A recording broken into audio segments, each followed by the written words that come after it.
Two young Moravians heard of an island in the West Indies where an atheist British owner had 2,000 to 3,000 slaves. And the owner had said, no preacher, no clergyman will ever stay on this island. If he's shipwrecked, we'll keep him in a separate house until he has to leave. But he's never going to talk to any of us about God. I'm through with all that nonsense.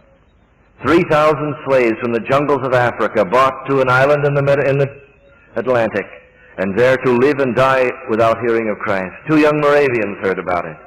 They sold themselves to the British planter and used the money they received from their sale, for he paid no more than he would for any slave, to pay their passage out to his island, for he wouldn't even transport them.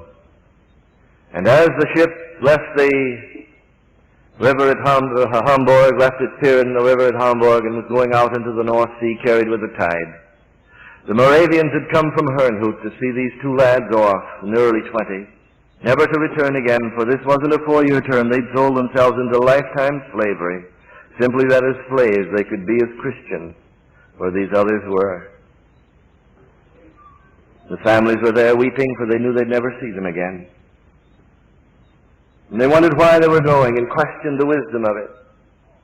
And as the gap widened and the houses had been cast off and were being curled up there on the pier, and the young boys saw the widening gap, one lad with his arm linked through the arm of his fellow raised his hand and shouted across the gap the last words that were heard from them. They were these: "May the Lamb that was slain receive the reward of his suffering." And this became the core of Moravian mission. And this is the only reason for being, that the Lamb that was slain may receive the reward of his suffering.